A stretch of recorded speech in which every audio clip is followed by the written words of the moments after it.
اعوذ باللہ السمیع العلیم من الشیطان اللعین الرجیم بسم اللہ الرحمن الرحیم الحمد للہ رب العالمین والصلاة والسلام علی سید الانبیاء والمرسلین سیدنا و نبینا و شفیع المذنبین ابی القاسم محمد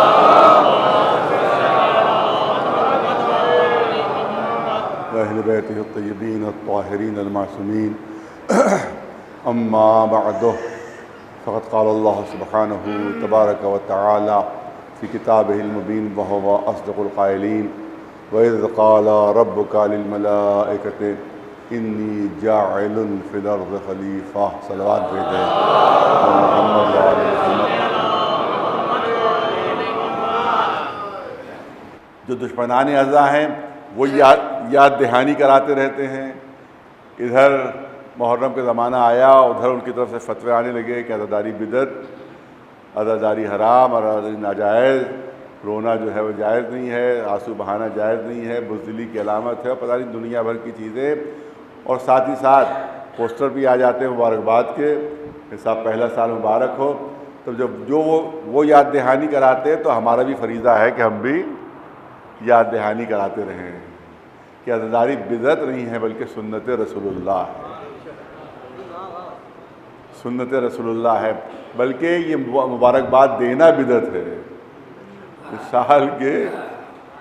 سال کے پہلے دن کی مبارکباد دینا جو یہی بدعت ہے.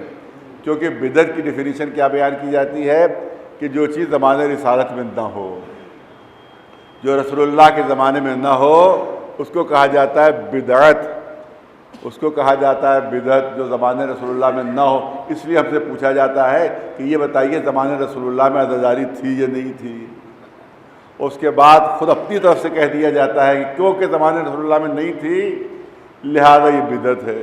جب بدعت ہے تو ضلالت ہے، جب ضلالت ہے تو معاذ اللہ حرام اور ناجائز ہے.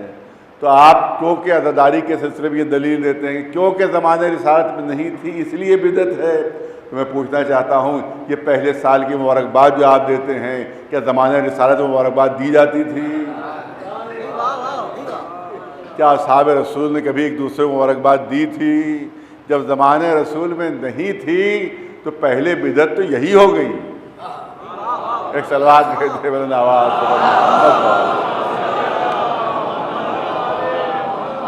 اس کے بارے میں تو 100% ثابت ہے کہ یہ مبارکباد جو دی جاتی ہے پہلے سال کی یہ زمانہ رسالت میں نہیں تھی.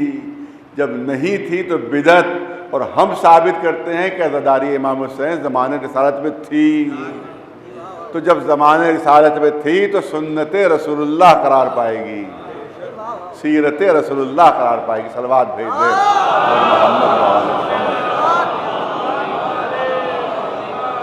اور اس کے لیے بہت سی دلیلیں موجود ہیں کہ زمانے رسالت ہی میں رسول اللہ نے گریہ فرمایا، رسول اللہ نے صف عزا بچھائی ہے، امام حسین کے غم میں روئے ہیں.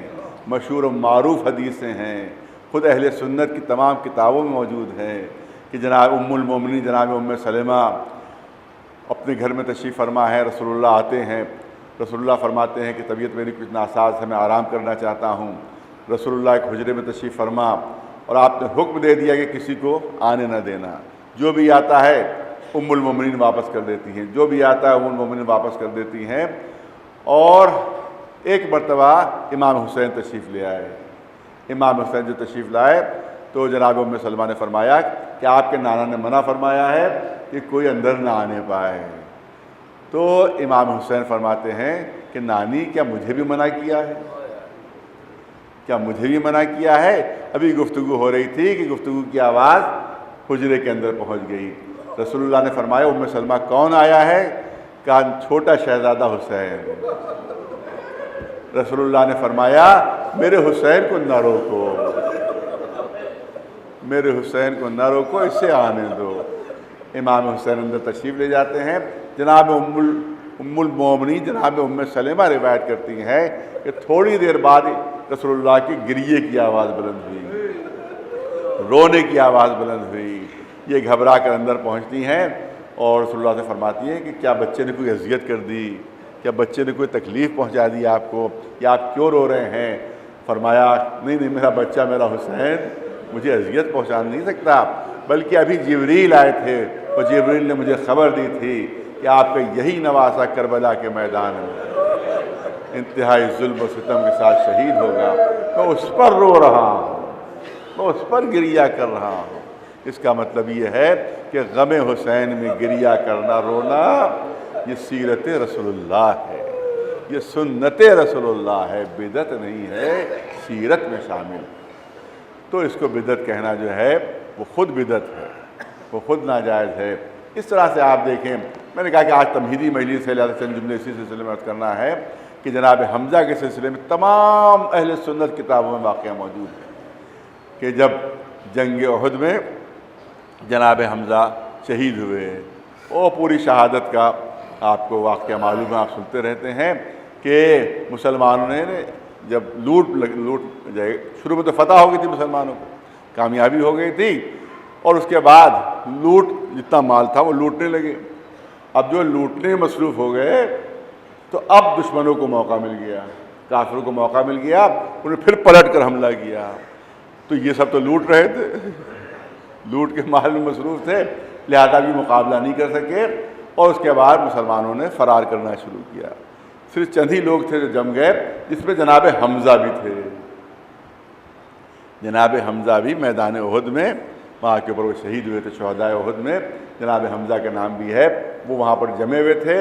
تو ہندہ جو ابو سفیان کی بیوی، اس کا ایک غلام تھا وحشی، غلام تھا، نام ہی اس کا وحشی تھا، وہ وہاں کے حبش کا تعلق رکھنے والا تھا، بہت ہی قوی ہیکل، بہت مقبول۔ ہندہ نے اس سے کچھ وعدے کیے کہ میں تمہاری ساری تمنائیں پوری کر دوں گی، مگر شرط یہ ہے کہ یا حمزہ کو قتل کرو یا علی کو قتل کرو، یا حمزہ کو قتل کرو یا علی کو قتل کرو، ان دونوں میں سے کسی ایک کو اگر قتل کر دو گے تو میں تمہاری ساری دلی تمنائیں پوری کر دوں گی۔ اور جو بھی اسے تمنائیں ظاہر کی ہوں وہ تو بہرحال میں نہیں بتا سکتا یہاں کے اوپر، لیکن یہ کہ یہ وعدہ کیا اس نے کہ جو بھی تمہاری تمنائیں میں پوری کر دوں گی، بس یہ دو شرطیں میری ہیں کہ یا علی کو قتل کرو یا حمزہ کو قتل کرو۔ اب وہ طاق میں رہا پہلے مولا علی کے کہ ان پر حملہ کرے، لیکن سامنے سے آنے کی تو ہمت تھی نہیں، سامنے سے آنے کی ہمت تو تھی نہیں، پش سے آ کر حملہ کر سکتا تھا، پش سے آ کر بیک سائڈ سے حملہ کر سکتا تھا، لیکن مولا علی کی ایک خصوصیت تھی، مولا علی کی خصوصیت تھی کہ جس طرح سے سامنے سے ہوشیار رہتے تھے اسی طرح سے پش کی طرف سے بھی ہوشیار رہتے تھے۔ اسی لیے بہت توجہ رہے، اب تک آ گیا تو دو جملے عرض کر دوں، اسی لیے کتنی جنگیں ایسی ہیں جو مولا علی نے بغیر زرہ کے لڑی، صرف ایک مہین سا کرتا پہنتے تھے اور پوری جنگ جیت لیتے تھے۔ کبھی کبھی زرہ کا ایک سیاہ سا ٹکڑا سینے کے اوپر ڈال لیتے تھے، مگر پیٹھ پر کبھی زرہ نہیں رہی۔ بالکل تاریخی حقیقت پیش کر رہا ہوں، کوئی لفاظی نہیں، کوئی ذاکری نہیں، کوئی خطابت نہیں، جو ہسٹوریکل فیکٹس وہ پیش کر رہا ہوں، جو ہسٹورین نے لکھا ہے وہ بتا رہا ہوں۔ تمام ہسٹورینز نے، تمام تاریخ دانوں نے لکھا ہے کہ علی یا تو زرہ پہنتے ہی نہیں تھے، زرہ پہنتے ہی نہیں تھے، اور اگر علی کی زرہ کی ضرورت ہوتی تو پھر رسول اللہ کیوں کہتے کہ مہر کے لیے فروخت کر دو، تم جیسے بہادروں کو زرہ کی ضرورت ہی نہیں ہے۔ ایک سلوات بھیجے برہنا۔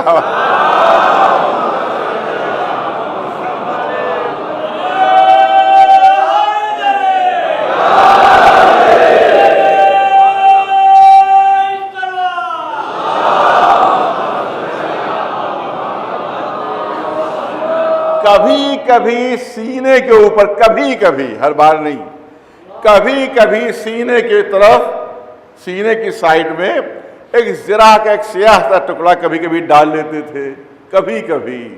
تو اب ظاہر کہ ہم لکھنؤ والے اسی انداز سے گفتگو ہے کہ شاید یہ سیاہ رنگ کا ایک زرہ کا ٹکڑا اس لیے کبھی کبھی ڈال لیتے ہوں تاکہ شجاعت کے اوپر کبھی نظر نہ لگنے پائے. ایک سلوات میں دے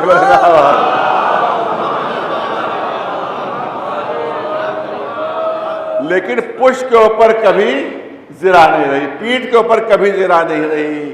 یا علی آپ زبردست جنگیں کرتے ہیں، جنگوں میں چاروں طرف سے گھر جاتے ہیں، چاروں طرف سے آپ کے اوپر حملے ہوتے رہتے ہیں، پشت پر زرہ تو رکھا کیجئے.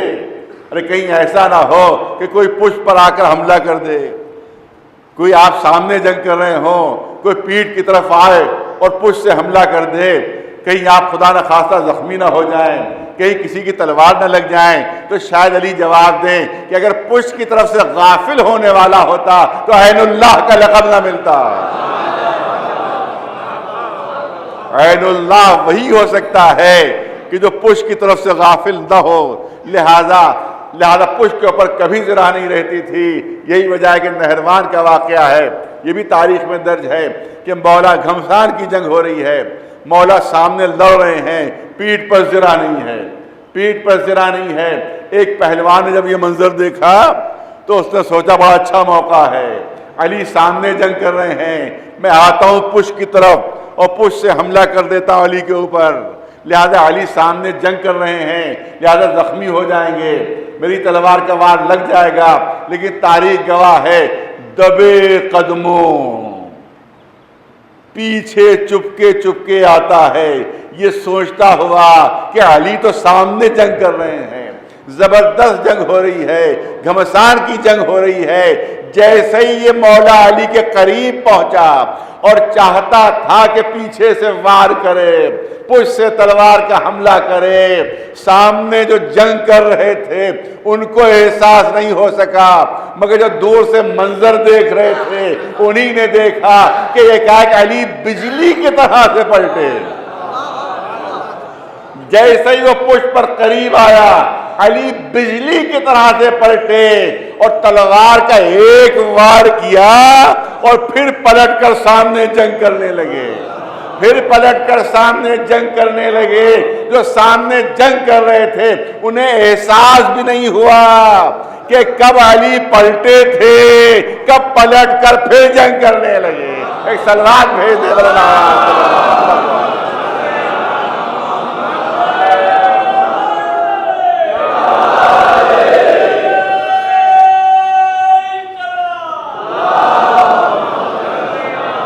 مولا علی نے ایک وار کیا پھر پلٹ کر دیکھا بھی نہیں. بہت توجہ رہے، پھر پلٹ کر دیکھا بھی نہیں. یا علی احتیاطاً پلٹ کر ایک وار اور کر دیجئے، کہیں ایسا نہ ہو کہ ہاتھ ہلکا لگ گیا ہو، کہیں ایسا نہ ہو کہ تلوار چھچلتی ہوئی پڑ گئی ہو، کہیں ایسا نہ ہو کہ دشمن زخمی ہو کر رہ گیا ہو اور یا علی سانپ چٹیلا ہو کر اور خطرناک ہو جاتا ہے. لہذا احتیاطاً ایک وار اور کر دیجئے. تو شاید علی جواب دیں کہ اگر وار ہلکا پڑنے والا ہوتا تو ید اللہ کا لقب بھی نہ ملتا. ایک سلوات بلند آواز حضرت محمد. تو اس کا مطلب یہ ہے کہ علی کے سلسلے میں گنجائش نہیں تھی کہ کوئی پشت سے آ کر حملہ کر سکے، سامنے آنے کی ہمت نہیں تھی، سامنے آنے کی جرت نہیں تھی. لیکن جناب حمزہ کے سلسلے میں تھا کہ جب یہ سامنے جنگ کرنے لگتے تھے تو پھر پشت کی خبر انہیں نہیں رہتی تھی.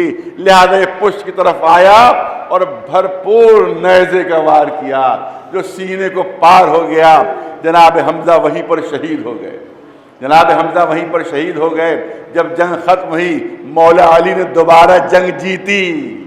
توجہ رہے، دوبارہ جنگ جیت لی اور اس کے بعد 70 کے قریب مسلمان شہید ہوئے تھے اس جنگ میں. اور اس کے بعد پورے مدینے میں کوہرام مچا ہوا تھا. پورے مدینے میں ہر طرف ہر گھر سے رونے کی آواز آ رہی تھی، لیکن جناب حمزہ کے گھر میں کوئی رونے والا نہیں تھا. اب یہاں پر تمام حدیثوں کی کتابوں میں موجود ہے کہ رسول اللہ نے فریاد کی تھی کہ میرے چچا حمزہ پر کیا کوئی رونے والا نہیں ہے، میرے چچا حمزہ پر کوئی رونے والا نہیں ہے. اور جیسے ہی یہ خبر اصحاب کرام کو ملی سب کے سب اپنے اپنے گھروں میں گئے اور جا کر اپنے گھر کی خواتین سے کہا کہ اپنے شہیدوں کا ماتم نہ کرو بلکہ رسول کے چچا کا ماتم کرو۔ تو ہر گھر میں گریہ ہوا، ہر گھر میں صف ماتم، حکم رسول سے۔ اس کا مطلب یہ ہے کہ شہیدوں کا ماتم کرنا سیرت رسول بھی ہے، حکم رسول بھی ہے۔ ایک صلوات بھیجے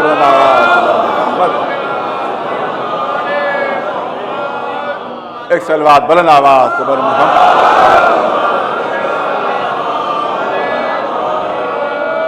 جب جناب جعفر کی شہادت ہوئی ہے، جب جناب جعفر کی شہادت ہوئی ہے، تب بھی رسول نے یہی جملہ ارشاد فرمایا تھا کہ فَيَبْكِ الْبَوَاكِي مِثْلَ جعفر، جعفر جیسے شہیدوں پر رونے والوں کو رونا چاہیے۔ جعفر جیسے شہیدوں پر، مثل جعفر، یہ نہیں کہا کہ جعفر پر رونا چاہیے، بلکہ کہا جعفر جیسے لوگوں پر رونے والوں کو رونا چاہیے۔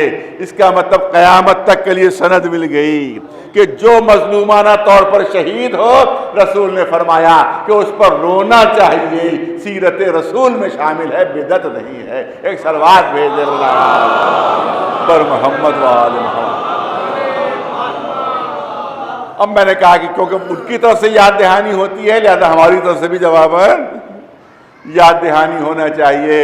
ارے تبرکات اعضاء کیا ہیں، یہ علم کیا ہے، یہ پٹکے کیا ہیں، یہ ذریعے کیا ہیں، یہ تابوت کیا ہے، ارے تو لکڑی ہے، یہ تو کاغذ ہے، یہ تو بانس کی تیلیاں ہیں، یہ تو جانور ہے، آخر اس کی تعظیم کیوں، اس کی تکریم کیوں، اس کو کیوں چوم رہے ہو، لکڑی کو چوم رہے ہو، کپڑے کو چوم رہے ہو، کاغذ کو چوم رہے ہو۔ بہت توجہ چاہوں گا آپ حضرات کی۔ دیکھیے صاحبان فہم و علم موجود ہیں، ہر چیز کے دو جنبے ہوتے ہیں، بہت توجہ چاہوں گا۔ ہر چیز کے دو جنبے ہوتے ہیں، ایک مادی جنبہ ہوتا ہے، پہلو ہوتا ہے، اور ایک معنوی پہلو ہوتا ہے۔ اور کسی شے کی قیمت مادیت کے ذریعے معین نہیں ہوتی ہے بلکہ معنویت کے ذریعے معین ہوتی ہے۔ ہر شے کی قیمت معنویت کی بنیاد پر معین ہوتی ہے، مادیت کی بنیاد پر معین نہیں ہوتی۔ بے شمار مثالیں اس کی دی جا سکتی ہیں۔ آپ دیکھیں کہ آپ آج کل، پہلے بھی 500 کا نوٹ تھا، اب تو بہت چھوٹا ہو گیا ہے، بہت مختصر ہے 500 کا نوٹ، اور 100 کا نوٹ ابھی کوئی نیا نہیں آیا، وہی پرانے والے بڑے بڑے نوٹ ہیں۔ بھئی 100 کے نوٹ وہی پرانے ہیں، بڑے بڑے نوٹ ہیں۔ 500 کا نوٹ چھوٹا ہے، 100 کا نوٹ بڑا ہے۔ 500 کا نوٹ چھوٹا ہے اور 100 کا نوٹ جو ہے بڑا ہے۔ اب کسی بچے کے پاس اگر 500 کا نوٹ موجود ہو اور آپ اس کے پاس پہنچیں اور 200 کے دو بڑے نوٹ اس کو دیں کہ بھئی یہ 2 نوٹ لے لو اور یہ اپنا ایک مجھے دے دو، یہ اپنا ایک مجھے دے دو، اگر بچہ سمجھدار ہے تو فوراً کہے گا کہ جو آپ کے 2 ہیں وہ کم قیمت ہیں، جو ہمارا ایک ہے اس کی قیمت زیادہ ہے۔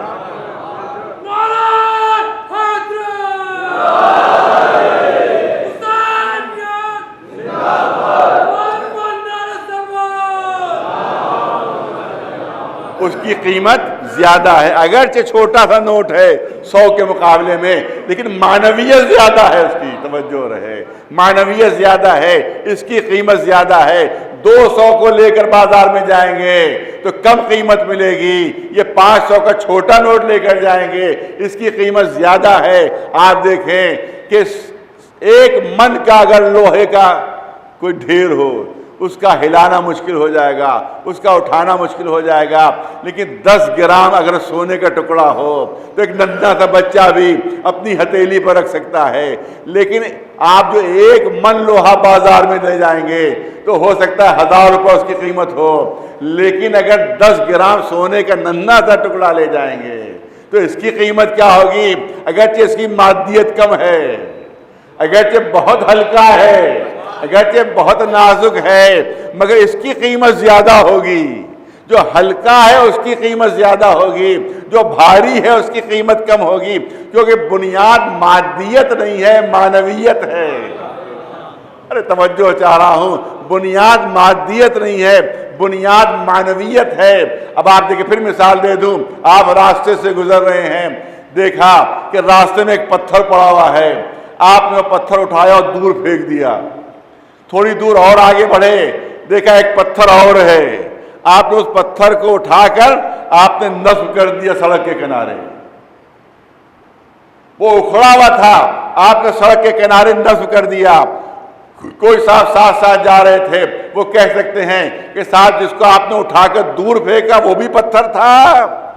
ارے توجہ رہے، اور یہ بھی پتھر کہ جس کو جو اکھڑ گیا تھا تو آپ نے اس کو دوبارہ اٹھا کر نصب کر دیا۔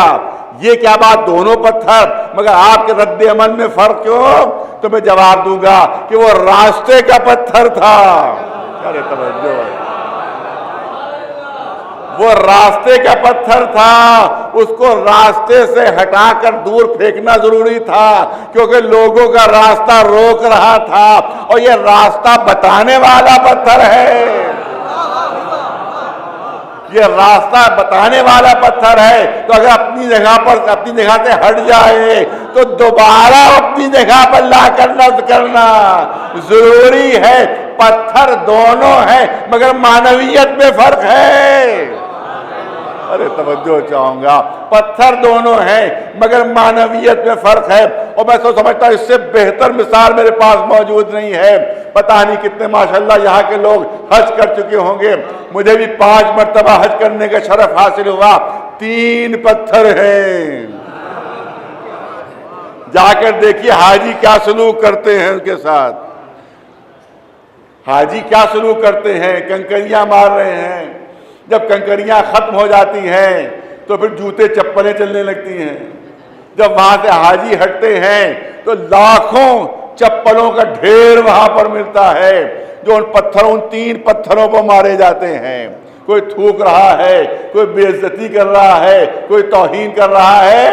3 پتھروں، بہت توجہ رہے، 3 پتھروں کی جب پوری طرح سے بے عزتی کر چکے، پوری طرح سے توہین کر چکے، اب جو پلٹ کر کعبے کے پاس آئے تو ایک چوتھا پتھر ملا۔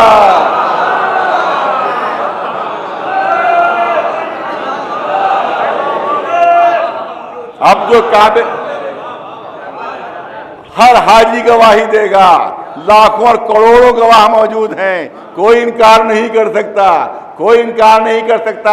جب پوری طرح سے ان 3 کی توہین کر چکے تب چوتھا ملا، جیسے ہی قریب پہنچے چومنے لگے، بوسہ دینے لگے۔ کوئی حاجی سے پوچھے وہ بھی پتھر ہیں، یہ بھی پتھر، ان کی توہین کیوں، اس کی تعظیم کیوں؟ تو ہر ایک کہے گا پتھر وہ بھی ہے مگر شیطان کی طرح منسوب، پتھر یہ بھی ہے مگر رحمان کی طرح منسوب۔ وہ توہین کے لائق ہے، یہ تعظیم کے لائق ہے۔ ایک سلوات بھیجے محمد۔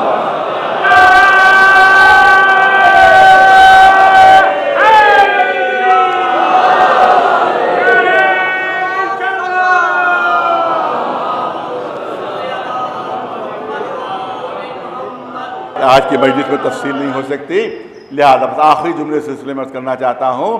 آپ دیکھیں شبیہوں کو کیوں چوم رہے ہو، شبیہوں کی کیوں تعظیم کر رہے ہو، یہ تو شبیہیں ہیں۔ میں عرض کرنا چاہتا ہوں کہ وہاں جو پتھر مارے جاتے ہیں، کیا شیطان کھڑا ہوا ہے وہاں پر؟ ایسا احمق ہے کہ جوتے کھانے کے لیے وہاں پر کھڑا ہوا ہو؟ نہیں، شیطان موجود نہیں، شیطان کی شبیہ ہے۔ ارے بہت توجہ چاہوں گا، شیطان کی شبیہ ہے، شیطان نہیں ہے۔ تو جب کسی برے شخص کی شبیہ ہو، جو بہکانے والا اس کی شبیہ ہو، تو اس کی توہین ہو سکتی ہے، اور حج کا جز بن جاتی ہے توہین، حج کا جز بن جاتی ہے وہ توہین۔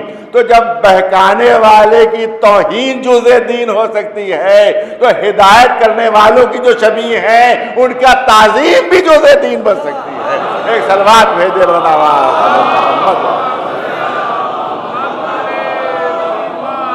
نہیں، اسلام میں شبیہ ہی شبیہ ہیں۔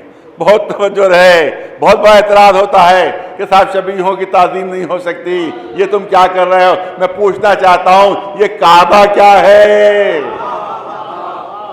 یہ کعبہ کیا ہے؟ یہ اصلی کعبہ نہیں ہے، اصلی کعبہ بیت معمور ہے جو چوتھے آسمان پر ہے۔ یہ چوتھے آسمان کے کعبے کی شبیہ ہے جس کو چومتے رہتے ہو۔ اس کا مطلب ہے کہ کروڑوں مسلمان شبیہ کا طواف بھی کرتے رہتے ہیں، شبیہ کی تعظیم بھی کرتے ہیں، شبیہ کو چومتے بھی ہیں۔ ایک صلوات بھیجے مولانا محمد۔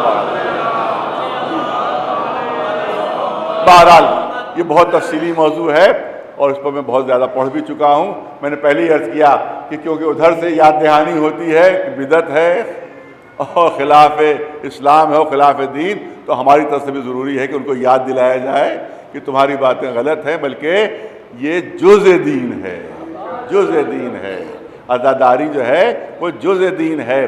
اور میں جو والد مرحوم کی ایک بات یاد آ رہی ہے، کیونکہ ہم لوگ ایصال ثواب کے لیے جملے ان کے پیش کرتے ہیں، جیسے میرے والد دادا کے جملے پیش کرتے تھے صرف ایصال ثواب کے لیے کہ روح کو ایصال ثواب ہو، اسی لیے میں جملے ایصال ثواب کے لیے پیش کر رہا ہوں۔ وہ فرماتے ہیں کہ ان مجلسوں پر اعتراض کیا جاتا ہے یہ مجلسیں کرنا واجب ہیں، یہ مجلسیں کرنا واجب ہیں، ان میں علماء کا ذکر جو ہے وہ واجب ہے۔ اس کی وہ دلیل دیتے جو میں آپ کے سامنے پیش کرنا چاہتا ہوں۔ ان کی دلیل یہ تھی کہ قرآن میں اعلان ہو رہا ہے قُلْ لَا أَسْأَلُكُمْ عَلَيْهِ أَجْرًا إِلَّا الْمَوَدَّةَ فِي الْقُرْبَى، کہ اجر رسالت مودت اہل بیت ہے، مودت اہل بیت ہے، اور مودت اس وقت تک پیدا نہیں ہو سکتی جب تک معرفت نہ ہو۔ نہیں، بہت توجہ چاہ رہا ہوں، مودت اس وقت تک پیدا ہی نہیں ہو سکتی جب تک معرفت نہ ہو، جب تک معرفت نہ ہو اس وقت تک مودت پیدا نہیں ہو سکتی۔ اور عام پبلک اس کو اتنا موقع نہیں ہوتا کہ بڑی بڑی کتابیں پڑھیں، اصول کافی پڑھیں تو معرفت ہو، من لا یحضر الفقیہ پڑھے تو معرفت ہو، تہذیب و استفسار پڑھے تو معرفت ہو۔ بڑی بڑی کتابیں پڑھنے کا عوام کو موقع نہیں ملتا ہے، ان کے لیے معرفت کا ذریعہ یہی مجلسیں ہیں، ان کے لیے معرفت کا وسیلہ یہی مجلسیں ہیں۔ تو محبت اہل بیت، بہت توجہ رہے، محبت اہل بیت واجب اور محبت کے لیے معرفت ضروری، لہذا حصول معرفت واجب۔ ارے توجہ رہے، معرفت کا حاصل کرنا واجب، اور معرفت حاصل نہیں ہو سکتی جب تک مجلسوں میں شرکت نہ ہو، جب تک صف اذاں نہ بچھے۔ اس کا مطلب ہے کہ مجلسوں کا برپا کرنا بھی واجب ہو جائے گا۔ ایک صلوات بھیج دے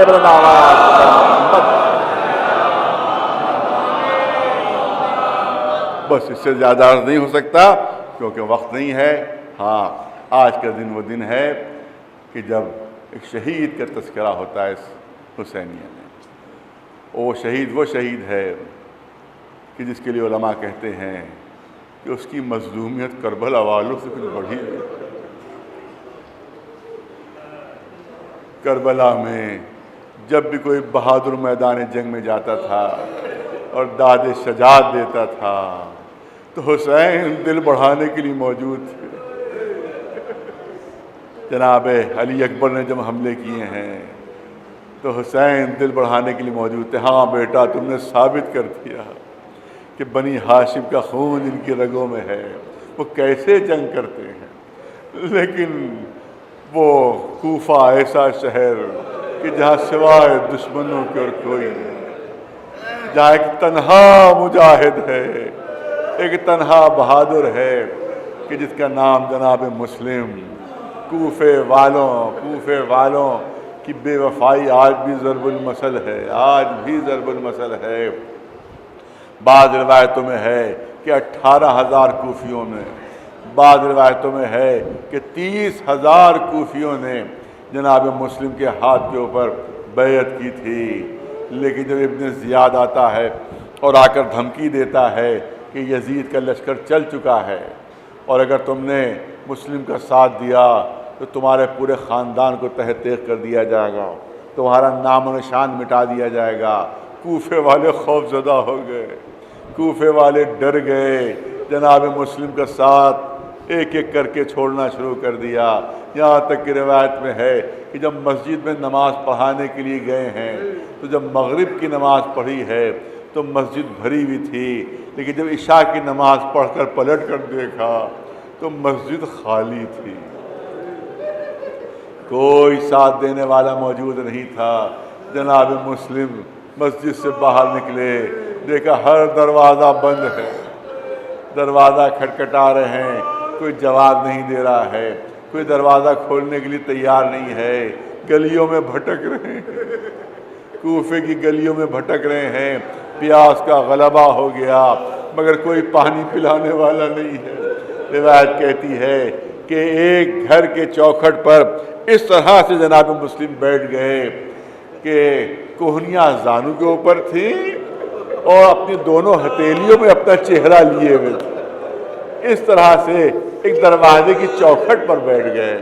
اتفاق سے یہ گھر ایک مومنہ کا تھا کہ جس کا نام طوعا، جب اس نے دروازے پر آہٹ محسوس کی، دروازہ کھولا تو اس کو ایسا لگا کوئی مسافر ہے جو اس طرح سے بیٹھا ہوا ہے، کوئی ایسا ہے کہ جو مظلوم ہے جو اس طرح سے بیٹھا ہوا ہے۔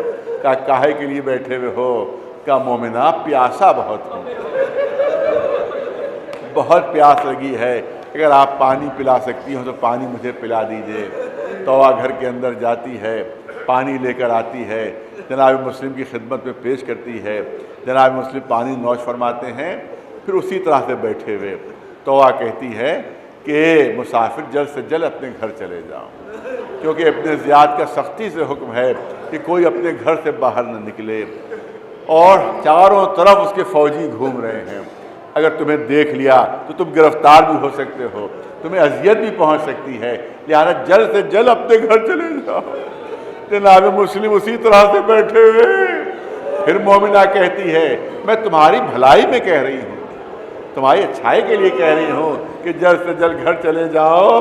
جناب مسلم اسی طرح سے بیٹھے ہوئے، آخر میں جب اس نے بہت اصرار کیا تو جناب مسلم جواب دیتے ہیں اے مومنہ آپ بار بار کہہ رہی ہیں، بار بار کہہ رہی کہ اپنے گھر چلے جاؤ، جس کا کوئی گھر نہ ہو، جس کا کوئی گھر نہ ہو کہاں جائے؟ اب مومنہ گھبرا گئی، کہا یہ تو بتائیے آپ ہیں کون؟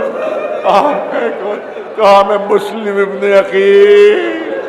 یہ سننا تھا کہ طوعا نے کہا اے آقا پہلے کیوں نہیں بتایا، بڑی گستاخی ہو گئی مجھ سے، اتنی دیر سے آپ میری چوکھٹ پر بیٹھے رہے۔ اے آقا جلدی سے گھر کے اندر آ جائیے، جلدی سے گھر کے اندر آ جائیے۔ گھر کے اندر بلایا، ایک حجرے کے اندر جناب مسلم کو بٹھا دیا۔ اس کا شوہر ابن زیاد کے دربار میں نوکر تھا، جب اس نے آ کر دیکھا کہ اس کی زوجہ بار بار کسی حجرے میں جا رہی ہے تو پوچھا کون ہے؟ کہا نہیں کوئی نہیں، میں اپنے کام سے جا رہی ہوں۔ کہا نہیں نہیں، لگتا ہے کوئی اندر موجود ہے۔ اب جو جا کر دیکھتا ہے جناب مسلم موجود ہے، فوراً ابن زیاد کے پاس پہنچتا ہے کہ جن مسلم کا تم پورے کوفے میں ڈھونڈوا رہے جن مسلم کو، وہ تو میرے ہی گھر میں موجود ہیں۔ اب روایت کہتی ہے جناب مسلم موجود تھے کہ ایک گھوڑوں کی ٹاپوں کی آواز جناب مسلم کے کانوں میں پہنچی، تلوار ٹیک کر اٹھے، چاہتے تھے کہ باہر نکلے، مومنہ نے دامن تھام لیا، اے آقا آپ گھر کے اندر رہیے، آپ گھر کے اندر محفوظ ہیں۔ جناب مسلم فرماتے نہیں نہیں، میں گھر میں نہیں رہوں گا، کیونکہ کہیں ایسا نہ ہو کہ کوئی سپاہی گھر کے اندر آ جائے، کوئی سپاہی گھر کے اندر آ جائے اور تیری بے پردگی ہو جائے، مجھے گوارا نہیں میری وجہ سے کسی مومنہ کی بے پردگی ہو۔ اے آقا ایک مومنہ کی بے پردگی گوارا نہیں، مگر یہی کوفہ ہوگا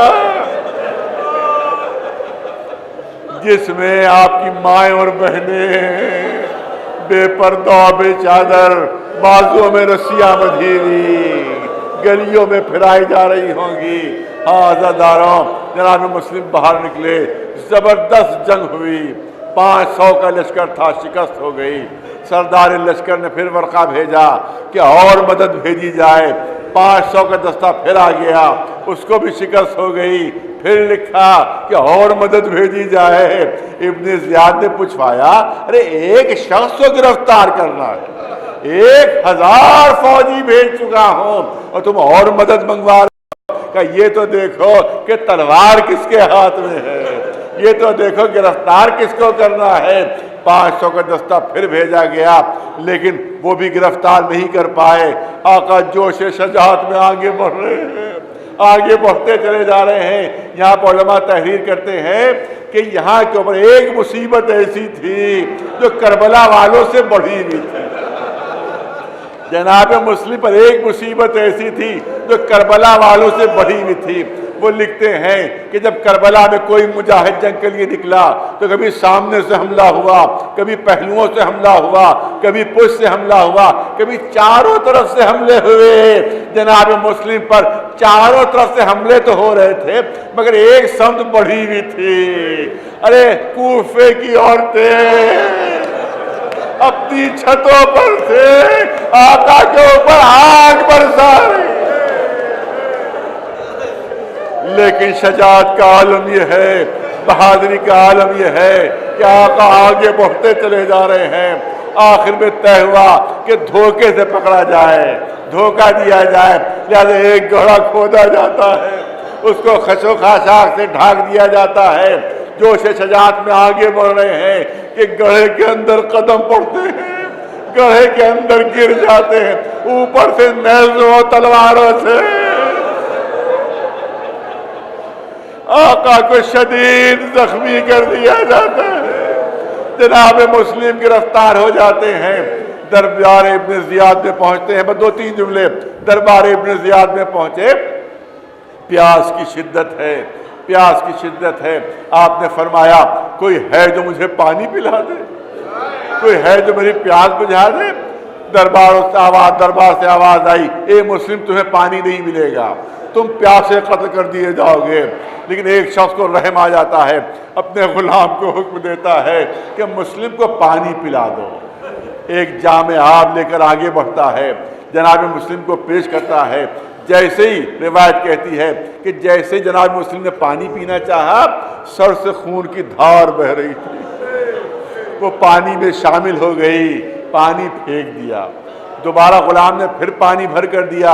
روایت کہتی ہے جیسے ہی پینا چاہا دندان مبارک زخمی ہو چکے تھے، اب جو پینا چاہا دندان مبارک ٹوٹ کر اس پانی میں گر گئے۔ پانی پھینکا اور زبان پر بے ساختہ آیا انا للہ وَإِنَّا إِلَيْهِ رَاجِعُونَ۔ شاید میری قسمت میں پانی پینا نہیں ہے۔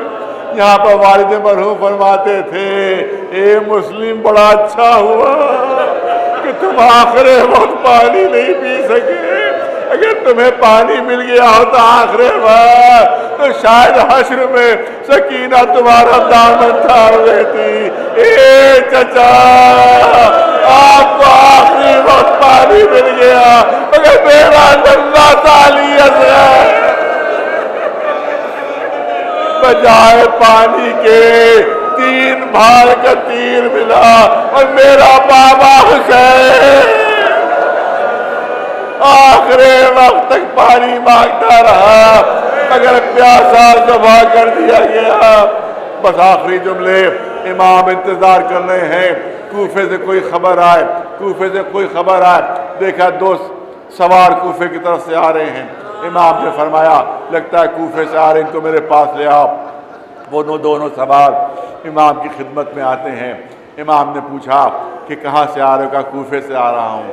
کیا کوئی میرے بھائی مسلم کی خبر ہے؟ کہاں خبر تو ہے مگر ذرا تنہائی میں چلے چلیے، ذرا اکیلے میں چلے چلیے۔ کہا کہ نہیں اکیلے میں جانے کی ضرورت نہیں ہے، جو کچھ بھی کہنا ہو یہی کہہ دو۔ بس یہ کہنا تھا کہ انہوں نے اپنا امامہ اتارا اور امامہ اتار کر کہا کہ بھائی اتنا سن لیجئے کہ جب ہم چلے ہیں تو مسلم کی لاش کے پیروں میں رسی بندھی ہے اور کوفے کی گلیوں میں پھرایا جا رہا تھا۔ حسین سر جھکائے خیمے میں داخل ہوئے، جناب زینب سے فرمایا اے کہ مسلم کی بیٹی رقیہ کہاں ہیں؟ رقیہ آتی ہیں۔ پہلی مرتبہ امام حسین نے سکینہ کو اپنی گود سے اتارا، رقیہ کو اپنی گود میں لے لیا، رقیہ کو اپنی گود میں لیا، جناب زینب سے فرمایا اے بہن زینب راستے میں میں نے گوشوارے خریدے تھے، ذرا مجھے وہ لا کر دے دیجئے۔ وہ گوشوارے لائے گئے، امام نے اپنے ہاتھوں سے رقیہ کے کانوں میں گوشوارے پہنائے اور سر پر محبت سے ہاتھ پھیرنے لگے۔ والد مرحوم فرماتے تھے کہ خانوادہ رسالت کی پلی ہوئی بچی تھی، گھبرا کر حسین کی گود سے اتری کہ اے چچا میرے بابا کی تو خیر ہے، اے چچا میرے بابا کی تو خیر ہے، اے رقیہ تم کیوں پوچھ رہی ہو، اے چچا یہ سلوک تو آپ یتیموں سے کرتے، اے رقیہ تمہارے بابا شہید ہو گئے۔ وہ فرماتے تھے کہ رقیہ سے بہتر سلوک کیجئے مگر سکینہ کو سامنے سے ہٹا دیجئے، جب بچی یہ دیکھے گی یتیموں سے ایسا اچھا سلوک ہوتا ہے، مگر جب اس کے کانوں میں آواز آئے گی اللہ قتل الحسین بکربلا تو شبر کے تماشے ہوگے، تالیانے ہوگے، نیزوں کی نوکوں سے ننھی سی بچی کو اذیت دی گئی۔